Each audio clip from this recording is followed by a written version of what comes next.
Hello mga Lods, welcome back to my channel. So nandito naman tayo ulit para silipin ang estimated salary ni Rachel Morales Vlogs. So ito ay isang Kalingap team member mga Lods, so isang charity vlogger din. So suportahan natin ang kanyang channel.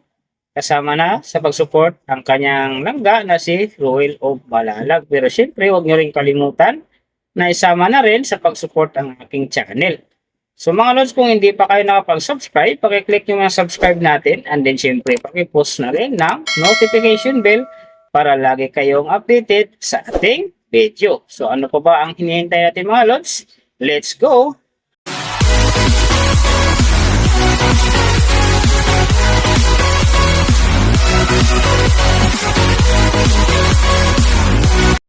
So si Rachel Morales sa ngayon mga Lods ay mayroon ng upload videos na 264. And then, mayroon na rin siyang subscriber na 220,000. So, may video views naman siya ngayon na 21,167,801. And then, yung kanyang country is BH. So, yung channel type naman niya mga Lods, naka-blank pa. And then, yung account niya, ginawa ito noong December 30, 2022. So, doon naman sa kanyang total grade, nakakuha siya ng letter B. And then sa kanyang social blade rank naman, nasa 198,405.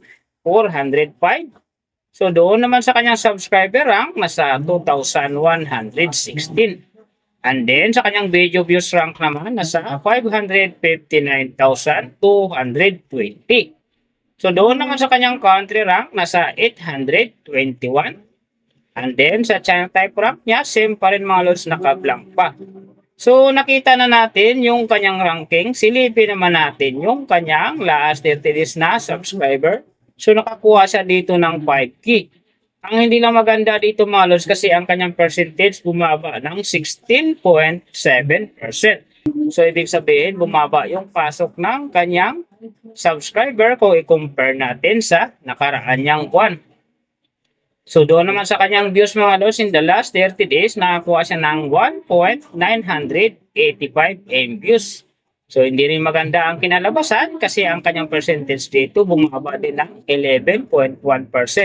So alam na this mga Rochelle fanatic at saka Kalingap fanatic yan. So share na natin sa ating mga newsfeed and then sa ating mga friends para gumanda uli ang pasok ng kanyang subscriber. And then syempre yung kanyang views. So nakita na natin yung kanyang ranking, last 30 days subscriber, and then yung kanyang views. Silipin naman natin yung kanyang daily summary from subscriber, views, and then yung kanyang earning. So sa kanyang subscriber mga Lods, may 2 araw akong nakita rito na umangat ng tig 1K. Simula noong March 25, nakakuha siya ng 1K. Hindi nasundan naman ito na April 4. Nakakuha ulit siya ng 1K. Kaya ang kanyang subscriber ngayon nasa 220,000. So doon naman sa kanyang views mga Lods, yung magaganda rito, March 24, nakakuha siya ng 75,000.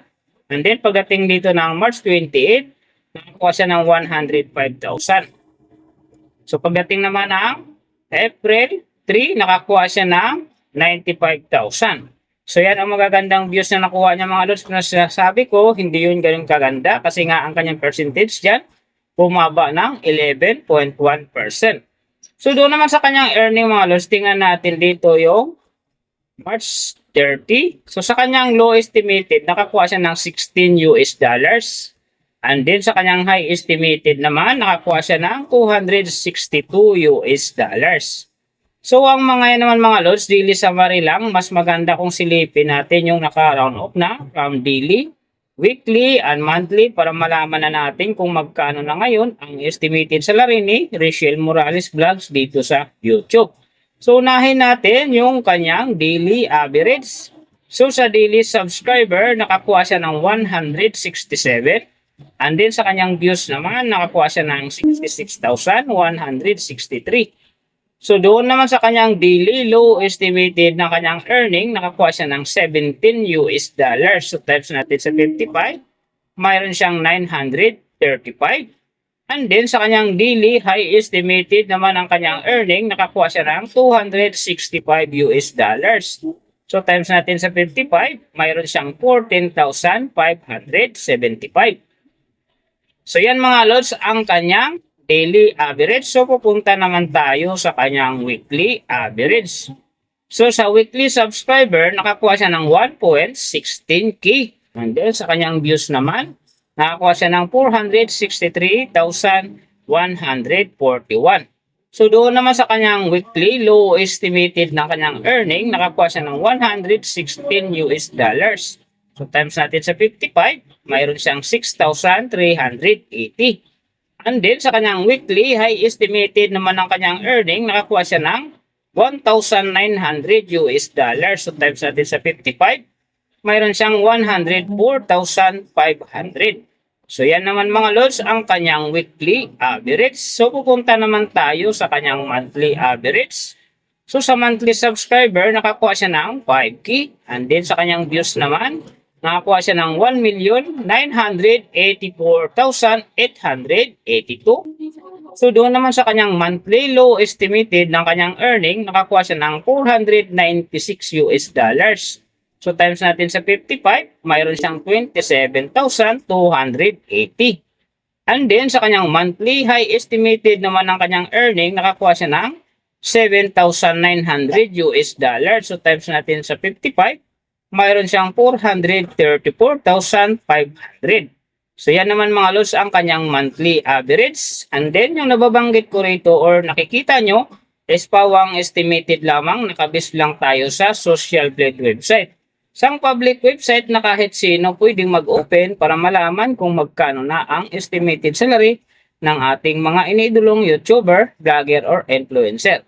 And then mga lods, like ko sinasabi, yung natutupad dyan yung low estimated kasi nga hindi talaga natin kayang i-demand sa ating mga viewers na huwag mag-skip ng ads. Pero pwede pa rin naman maging times 2, times 3, or maging times 4 pa kapag ang isang vlogger nakapagpa-viral ng kanyang video. Pero siyempre mga lods, para kay Langga Riciel, huwag na kayong mag-skip ng ads dahil big help yan sa kanyang channel. At saka siyempre, sa mga taong kanya ring tinutulungan. So siyempre, huwag nyo rin kalimutan na huwag na rin skip ang aking ads dahil big help din yan sa aking channel. At saka siyempre, sa aking mga hadikain. So mga lods, kung hindi pa kayo nakapag-subscribe, pakiclick nyo muna subscribe natin.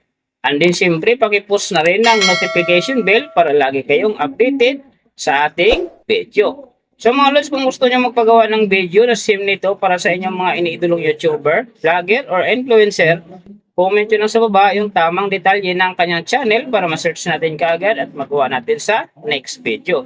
So big thank you sa lahat ng mga sumusuporta sa aking channel. Although hindi tayo lagi perfect, nandyan pa rin kayo full support. So sana huwag nyo akong bitawan hanggang gumanda pa ang aking channel. So I wish na lagi kayo safe sa inyong ginagawa araw-araw at magtagumpay kayo sa inyong mga pangarap. So hanggang dito na lang. See you on my next video.